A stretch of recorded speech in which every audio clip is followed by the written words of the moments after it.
অর্থ খরচ হয়েছে, পৃথিবীর সবচেয়ে বেশি মানুষ সময় ব্যয় করেছে, গবেষণা করেছে, মানুষ চেষ্টা করে একটা জিনিসের পিছনে, সেটা কি? হ্যাপিনেস। সবচেয়ে বেশি গবেষণা হয়েছে এটার উপরে, মানে সুখ কোথায়, শান্তি কোথায়, ঠিক না? দিনের পর দিন না খেয়ে আপনি ইনকাম করেন, ভাইয়ের জায়গা মেরে খান, বোনের জায়গা মেরে খান, চুরি বলেন, ডাকাতি বলেন, সন্ত্রাসী বলেন, চাঁদাবাজি বলেন, সবগুলোর পিছনে খোঁজ দিয়ে দেখবেন, মনে করি কি এটা করলে শান্তি পাওয়া যাবে, মানে সুখে থাকবো, শান্তি থাকবো, টাকা পয়সা কিছু হলেই আমি শান্তিতে জীবন যাপন করতে পারবো। আসলে শান্তি কিসে? তিনি বলেন চারটা কথা বলে রাখতে হবে। নাম্বার 1, লা তাহজান। নাম্বার 2, ওয়ালা তাসখাত। নাম্বার 3, ওয়ালা তাখাফ। নাম্বার 4, ওয়ালা তাগদাব। একবার ছোট্ট ছোট্ট চারটা কথা। এক নম্বর হচ্ছে কোন বিষয়ের উপরে দুঃখিত হয়েও না, টেনশনে পড়ো না। 2 নম্বর হচ্ছে ওয়ালা তাসখাত, আল্লাহর কোন সিদ্ধান্তকে অপছন্দ করিও না, মানে আল্লাহ যা করেন সেটার মধ্যেই তোমার কল্যাণ আছে, এই কথা মনে রেখো। তার এক নম্বর হচ্ছে আল্লাহর পক্ষ থেকে যা ফয়সালা হয় সেটা নিয়ে টেনশন করো না, বরং সেই বিষয়ের উপরে তুমি সন্তুষ্ট থাকো। আসলে কি আমাদের সন্তুষ্টি আছে? রমাদান গিয়েছে, নামাজ যেই আল্লাহ ফরজ করেছেন, রোজা যেই আল্লাহ ফরজ করেছেন, হজ যে আল্লাহ ফরজ করেছেন, যাকাতের বিধানও সেই আল্লাহই ফরজ করেছেন। এখানে যারা উপস্থিত আছেন এই মানুষগুলো যদি ঠিক মতো যাকাত দিত, তো এলাকার কোন অসহায় গরিব মানুষ খুঁজে পাওয়া যেত না।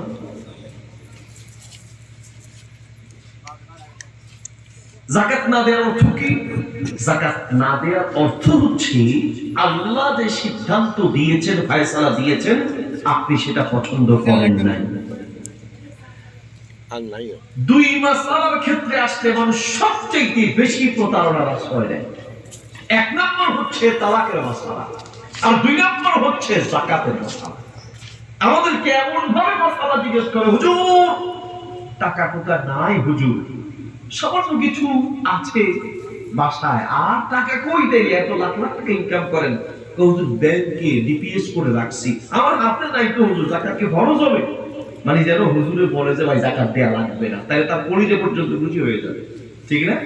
আমার কিছু মানুষ আছে ব্যাংকেও টাকা রাখে না, বা ব্যাংক যদি কমায় যায় তাহলে কি করে? টাকা কিছু হইলে খালি জমি কিনে, খালি জমি কিনে, খালি জমি কিনে, না খেয়ে মারা যাবে, ঠিক মতো ঔষধ পর্যন্ত খায় না, ওই জায়গা কি? তো মনে করো জমি কিনলে যাকাত দেয়া লাগে না। হুজুর টাকা নাই, তো কি আছে? জমি কিনে রাখছে, হুজুর আল্লাহ দিছে, জমি কিনছে। যেই জমি আপনি দাম বাড়লে বিক্রি করবেন, তার মানে হচ্ছে বিক্রির উদ্দেশ্যে যেই জমি কিনেছেন, পৃথিবীর সমস্ত আলেমরা একমত সেই জমির বর্তমান মূল্যের উপরে যাকাত দিতে হবে, বর্তমান মূল্যের উপরে। হ্যাঁ, সেই জমির উপরে যাকাত দেয়া লাগবে না। যেই জমি কিনেছেন আপনি বাড়ি করার জন্য, সেই জমির মূল্যের উপরে যাকাত দেয়া লাগবে না। যেই জমি আপনি কিনেছেন ফসল করার জন্য, এখনই অনেকে নিয়ত চেঞ্জ করে ফেলবে। এখন এই ফসলের মধ্যেই যে হুজুর না, তাহলে আমার জমি সবগুলো আমি বাড়ি করবো। পৃথিবীর মানুষকে ধোঁকা দেয়া যায়, সারা পৃথিবীকে ধোঁকা দেয়া যাবে, তোমার আল্লাহ তোমার পরিজন প্রত্যেকটা শব্দ বুঝতে পারে, ঠিক কি? বুখারীতে হাদিস আছে, মিশকাতে আছে, তিরমিজিতে আছে, নাসাঈতে আছে, মুসনাদ আহমদে আছে। নবী সাল্লাল্লাহু আলাইহি ওয়াসাল্লাম বলেন, ইন্নাল্লাহা লা ইয়ানজুরু ইলা সুওয়ারিকুম ওয়ালা ইলা আজসামিকুম ওয়ালাকিন ইয়ানজুরু ইলা কুলুবিকুম ওয়া আ'মালিকুম। আল্লাহ তোমার পরিচয়ের ভাষা বুঝে। পৃথিবীর মানুষকে ধোঁকা দেয়া যাবে, আল্লাহকে ধোঁকা দেয়া যাবে না। কত ধোঁকাবাজ! ইহুদিদেরকে শনিবারের মাছ শিকার করতে নিষেধ করেছে। আল্লাহ বলেছেন শনিবারের মাছ শিকার করা যাবে, এটা নিষেধ। আমাদের জন্য যেমন মদ খাওয়া নিষেধ, চুরি করা নিষেধ, তাদের জন্য আমার একটা নিষেধ, শনিবারে মাছ শিকার করা যাবে না। আর ওই দিকে পরীক্ষা করার জন্য মাছকে আদেশ করেছে শনিবার আসলে লাভ ঝাপ একটু জোরে সরে দিবা। এখন দেখে শনিবার মাছ মারা হারাম, আর শনিবারে মাছ বেশি দেখা যায়, লাভ দেয় বেশি, নদী নালা খাল বিলে একটু আশেপাশে বেশি দেখা যায়। তো ইহুদিরা চালাকি করেছে কি, তারা চিন্তা করলো শনিবারে মাছ শিকার করা হারাম, ঠিক আছে, কিন্তু মাছ তো বেশি দেখা যায়, আমরা যদি প্রকাশ্যে শিকার করি তাহলে মানুষ বলবে দেখে হারাম খায়। এই জন্য সিস্টেম করে হারাম খাইতে হবে। ওই যে দেখেন না, সুদের নাম দিয়েছে ইন্টারেস্ট, এমনি খায় না, ঘুরে ঘুরে খায়।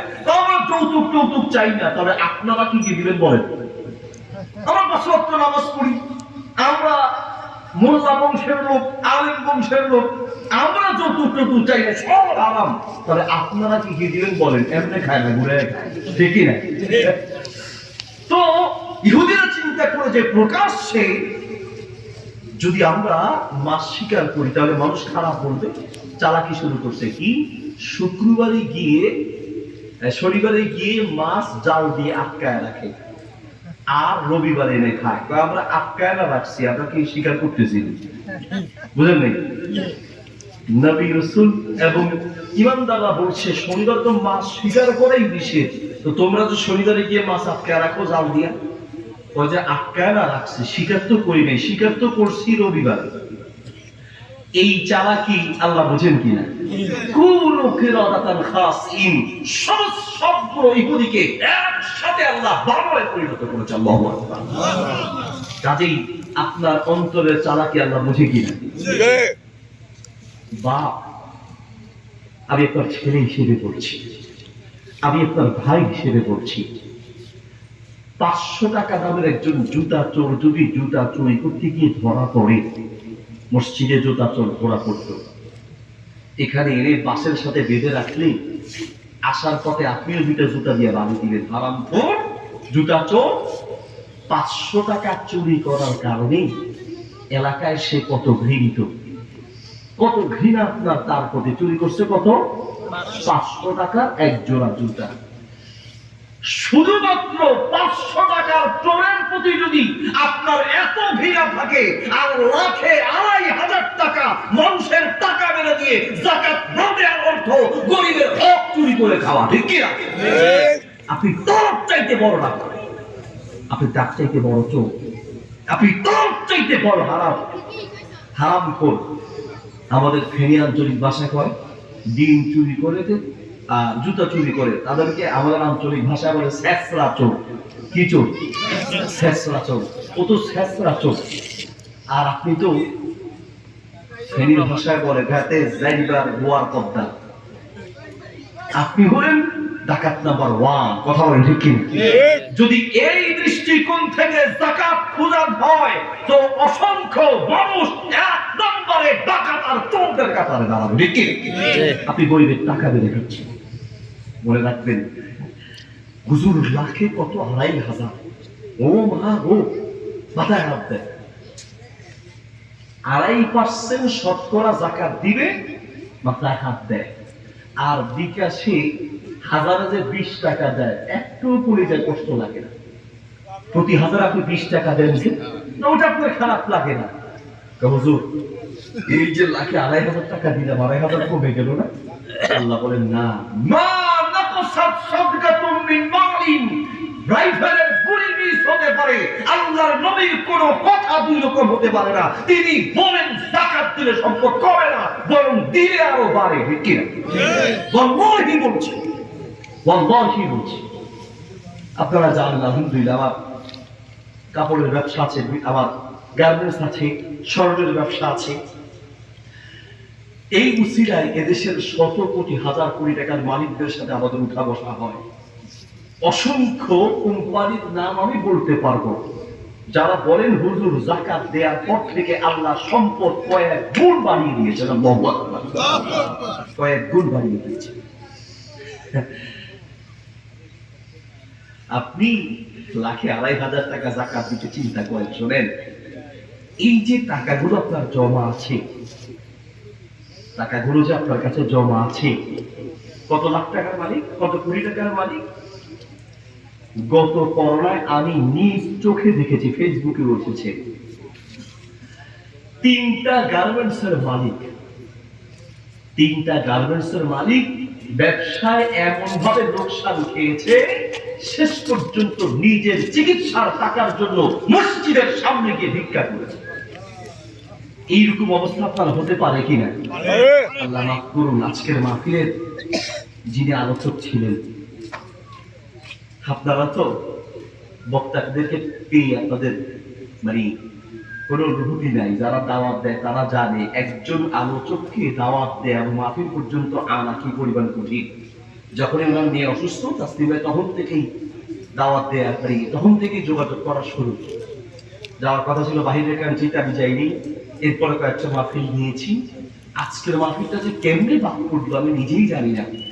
মানে এটা হয়তো মানে ওনারা তো দোয়া ছিল বা আমার তো দিনে ছিল, এই জন্য হয়েছে। মানে একটা মাহফিল নিয়েছি, আমি নাম্বারটা সেভ করিনি, মানে লিখি নাই, তারিখ লিখেছি, মাহফিলটা কার কোথায় উনিও ফোন দেয়নি, যার কারণে আজকে আসতে পেরেছি। মৌলানা সাদিকুর রাজধানী সাহেবকে দাওয়াত দেওয়া হয়েছিল, আপনারা জানেন তো, মৌলানা সাহেব খ্যাতমান একজন আলেম, তার মেয়ে ক্যান্সার হয়েছে। ঈদের আগের দিন আমার সাথে কথা হলো, বলছে ভাই আমার মেয়ে কেমো দিতে হচ্ছে, কেমোথেরাপি, ক্যান্সার হলে কেমোথেরাপি দেয়। ওই একটা থেরাপির দাম বাংলাদেশি টাকায় 20 লক্ষ টাকা, একটার দাম কত? 20 লক্ষ টাকা। কত কোটি টাকার মালিক আপনি, যাকাত না দিয়ে বসে আছেন। একটা মাত্র রোগ আপনাকে মাটিতে বসায় দিতে পারে, ভিক্ষার ঝুলি কাপে উঠায় দিতে পারে। ভিক্ষা কাজে এখনো সময় আছে। রমাদান গিয়েছে তো কি হয়েছে, যাকাত রমাদানই দিতে হবে এমন আবশ্যকতা নাই, ফরজ দেয়া যায়। 3 থেকে রোজার হিসেবে 3 থেকে 4 লাখ টাকা থাকলেই 1 বছর ধরে ঘুরে আসতে যাকাত আপনাকে দিতে পারে। যাকাত দেন নাই মানে গরিবের হক মেরে খেয়েছেন। মনে রাখবেন, হারামে আরাম নাই, হারামে আরাম নাই। পৃথিবীর মানুষ অশান্তিতে থাকার অন্যতম একটা বড় কারণ হচ্ছে আল্লাহ যে বিধান দিয়েছে, মনে রেখো তার মধ্যেই তোমার কল্যাণ আছে, ঠিক কিনা? এটা মনে করতে পারলেই তুমি শান্তিতে থাকতে পারবে। কিছু মানুষের এমনিতে অশান্তি, নিজের গায়ে নিজে কেরোসিন ঢেলে অশান্তির আগুন জ্বালায়। কেমনি? এই যে জায়গাটা যদি দিতে পারতাম, দাম এখন কত বেশি হয়েছে। মানে কথার কথা, রাস্তার পাশে করে একটা জমি নেওয়ার কথা ছিল, হয়তো নিতে পারে নাই। ওই জমির পাশ দিয়ে যায় আর আসে খালি দুঃখ করে, আরে কেন নিলাম না। আসলে দেখুন, চা দোকানে বসলেই খালি আফসোস, ইস কি করলাম, ইস কি করলাম, খালি তার ইসই যায় না।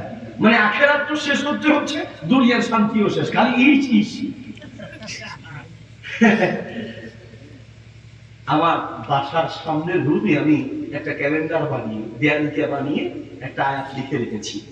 আল্লাহ বলেন, আসা আন তুহিব্বু শাইআন ওয়া হুয়া শাররুল লাকুম ওয়া আসা আন তাকরাহু শাইআন ওয়া হুয়া খায়রুল লাকুম। কখনো কখনো তোমরা কোনো জিনিস চাও, আল্লাহ দেয় নেই, তুমি না বুঝে রাগ করো। আবার কখনো চাও, আল্লাহ দেয় নেই, আল্লাহ বলেন তোমার বুঝে ভুল থাকতে পারে, আল্লাহর প্রত্যেকটা সিদ্ধান্তেই বড়তার কল্যাণ আছে। আল্লাহ সিদ্ধান্তে কল্যাণ। আমার হয়তো বুঝে আসে, কষ্ট হচ্ছে আপনাদের?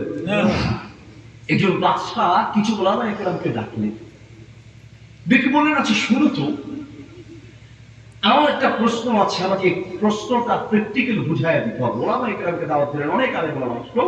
বাদশার প্রশ্ন কি, আচ্ছা আমি হলাম এই আমার রাজত্বের সবচেয়ে ধনী, আমার টাকার অভাব নেই, ক্ষমতার অভাব নেই, সম্পদের অভাব নেই, আমার এত কিছু থাকার পরেও আমি মন খুলে হাসতে পারি না, আমার টেনশনের শেষ নাই। আর তার খাদেমকে ডেকে এনে দেখায়, বলছি এই যে খাদেমের চেহারা দেখেন, চেহারা কি ফক ফক করে, মুখে হাসি, মানে তার মনে হয় কোনো টেনশন নাই, তার কোনো সম্পদ নাই, অর্থ নাই, টাকা পয়সা নাই, ক্ষমতা নাই, আরাম খেদমত করে চলে, একটা ঘর ছাড়া কিচ্ছু নাই। আর তার মনে সুখ থেকে আসে, আর আমার মনে সুখ নাই কেন? প্রশ্ন বুঝছেন কি বুঝে নেই? আপনারা হয়তো মনে করেন আমাদের কাছ থেকে জিজ্ঞেস বুঝতে পারবেন, ঢাকা শহরে যারা থাকে তারা জানে হাজার হাজার কোটি টাকার মালিক রাতে আরামে ঘুমাইতে পারে না, হুজুর ঘুমের ঔষধ খাই তাও ঘুম নেই। আর আপনারা তো জুমার নামাজে হুজুরে ওয়াজ করেন, আপনি আল্লাহুম্মা বিসমিকা আমুতু আহিয়া, ঠিক না? মানে এখন যদি আপনার এখানে একটা বালিশ দেওয়া যায় তার আপনাকে খুঁজে পাওয়া যাবে না, কারণ কাজা শেষ, কারণ হয়ে গেছে, ঠিক না? মানে আপনি মাথা বালিশে রাখলেই আপনার ঘুম। আলহামদুলিল্লাহ বলেন, আলহামদুলিল্লাহ, আল্লাহু আকবার। আপনি মনে করেন টাকার বান্ডেলে শুধু বাদশা বলে আমার তো টাকার অভাব নাই। তুমি যদি মনে করো যে টাকাই শান্তি, তাও তো টাকার অভাব নেই।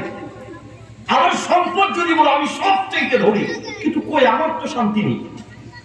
আমার যদি বলো ক্ষমতায় শান্তি, তো আমার তো ক্ষমতার অভাব নেই, তবু আমার তো পেরেশানি কেন? একজন আলেম এসে দাঁড়িয়ে বললেন, বাদশাহ আপনি জিকির আজকার করেন তাহলে শান্তি পাবেন। আরেকজন বললেন যে তেলাওয়াত করেন শান্তি পাবেন। এক একজন এক এক আমল দেয়।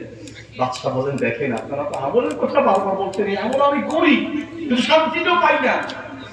বলো শান্তি না পাওয়ার কারণটা কি সেটা বের করো। একজন চতুর চালাক আলেম তিনি দাঁড়িয়ে বললেন, বাদশাহ আমি আপনাকে বোঝায় দিব কেন আপনার এত দুটো থাকার পরও শান্তি না, এই খাদেমের এত শান্তি আসে কোথা থেকে। শর্ত হচ্ছে আপনি আমার সাথে এক রাত সময় দিবেন, এক নাম্বার। দুই নম্বর হচ্ছে আপনি আমাকে 99টা স্বর্ণের মুদ্রা দিবেন। কয়টা? 99টা। দুইটা, একটা লোক রাতে থাকবেন আমার সাথে সময় দিবেন, দুই নম্বর হচ্ছে 99টা স্বর্ণের মুদ্রা দিবেন। ঠিক আছে?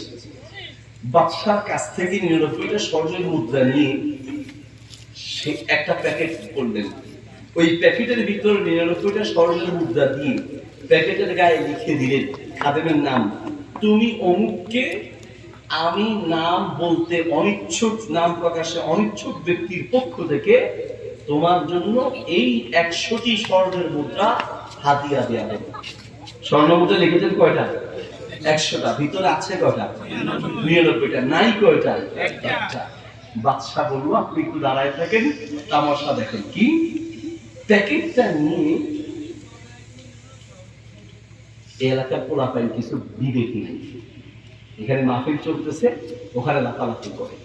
একটা মাহফিলের আয়োজন করতে গিয়ে যারা আয়োজন করে ব্যবসা বাণিজ্য সব রেখে কত টাকা লস, কত পরিশ্রম, কত আরামের ঘুম হারাম হয়ে গেছে। আর এরা প্রতি বছরই একই অবস্থা।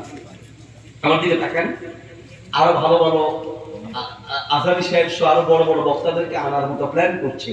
তো আপনারা যদি ওয়াজি না শুনেন, আর আপনাদের ছেলেদেরকে যে যারা মুরব্বী আসছেন, নিজের নাতি ছেলেগুলো যদি নিয়ে আসতেন, তাহলে কি এলাকার মানুষের অভাব হতো?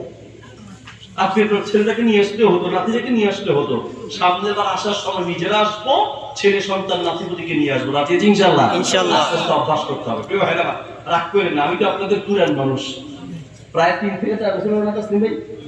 3-4 বছর হয়ে গেছে আসছে। আচ্ছা, তো প্যাকেটের গায়ে লেখা আছে কয়টা? 100। ভিতরে আছে কয়টা? 99টা।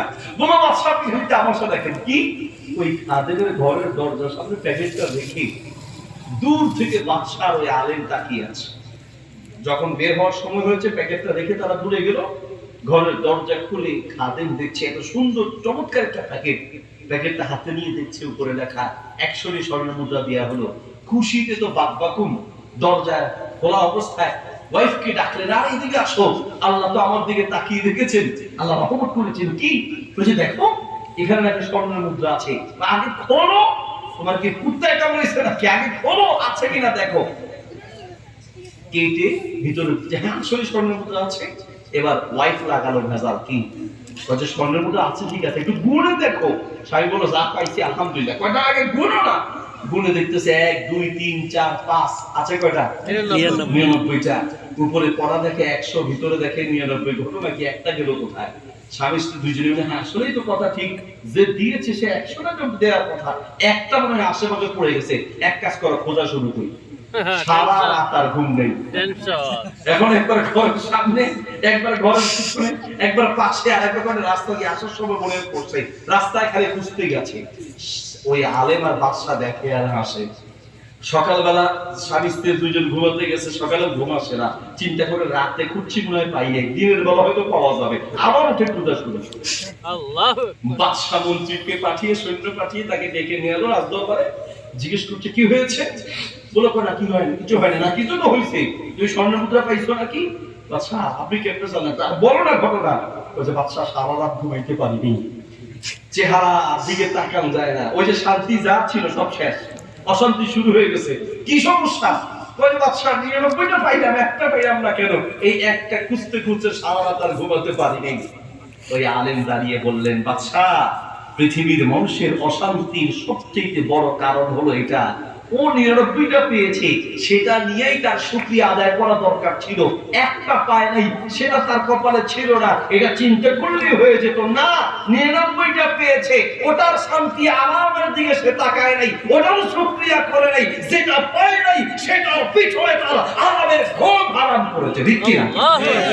আমাদের অবস্থা এর ব্যতিক্রম না? এমন আমাদের অবস্থাও ঠিক সেম টু সেম।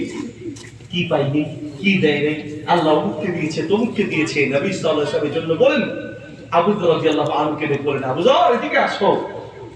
আওসানি খলিলি আন আনজুরা ইলা মান হুয়া দুনি ওয়া আল্লা আনজুরা ইলা মান হুয়া ফাওকি। আল্লাহ নবী বলেন, দুনিয়ার দিকে তুমি তোমার চাইতে নিচের ব্যক্তির দিকে তাকাও। তোমাকে আল্লাহ থাকার জন্য একটা ঘর দিয়েছেন, পৃথিবীর বহু মানুষ আছে থাকার মতো ঘর নাই, স্টেশনে ঘুমায়, রাস্তার পাশে ঘুমায়।